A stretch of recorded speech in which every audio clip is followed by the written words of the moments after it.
speaking about the tribute slash protest that took place in the German stadium, hundreds of volunteers lit the candles on Germany's Day of the Dead, which also coincides with the start of the World Cup in Qatar.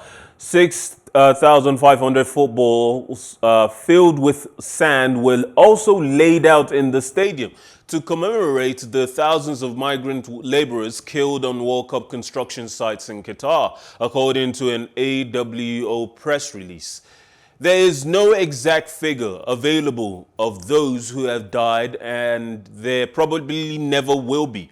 I don't have the words. Slavery that ends in death and grief is disgusting. The games that are starting today have been bought with pain and death. This is the bloodiest World Cup there has ever been, said artist and protest initiator Trieb. Hundreds of volunteers, including school pupils, spent the day setting up the protest in the stadium at PlusTvAfrica in Herne. According to an AWO press release, more than 15,000 migrant laborers have been killed whilst building Qatar stadiums for the tournament.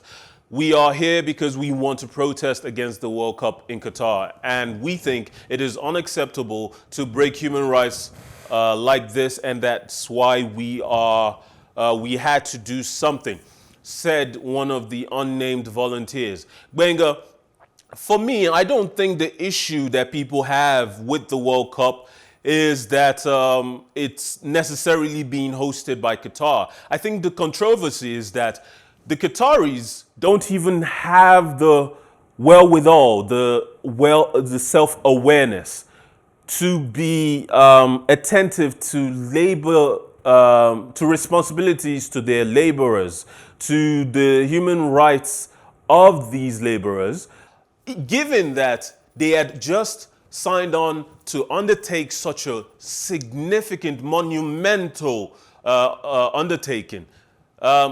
When you take on the task of putting up the World Cup with all of the eyes of the world on you, I think it begs the question, how can you, in the course of fulfilling that responsibility, leave so much room for so much catastrophe? 15,000 laborers dead. How could anyone justify by saying, we'll just reach out with the World Cup? We won't discredit them, we won't criticize them, we will just reach out. Well, criticism is allowed, but it may not be entirely true that the Qataris aren't giving listening ears or they aren't progress. So the aim is not to change their entire culture and make Qatar England or make Qatar the US, right? Qatar will always be Qatar. Qatar will always be in the Middle East, and there will always be an Arab nation. But the point is, we've heard the cry, right? The victims have spoken out, and there have been considerable changes. The documents that ties a worker to an employer that removes the will to travel out or to change the job without the permission of your employer has been rescinded, at least in some quarters, according to reports. There have been progress in workers taking time shifts, especially under harsh weather conditions. There have been progress in giving workers shelter when it comes to harsh conditions and other health issues or health insurances. So the media may not be doing Qatar good when they don't point out the progress they've made when listening to the outcry of the victims. All right. It may not be all gloom and doom, but Qatar are actually making progress, which first makes me one point. The fact that the World Cup was taken to Qatar was a blessing in disguise. Now everybody's all right, Benga, thank you. Sorry to cut you off.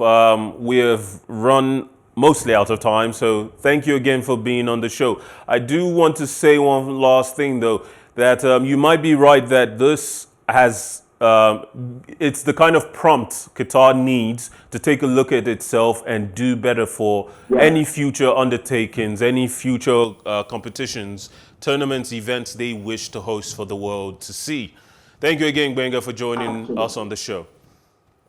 My pleasure. My pleasure.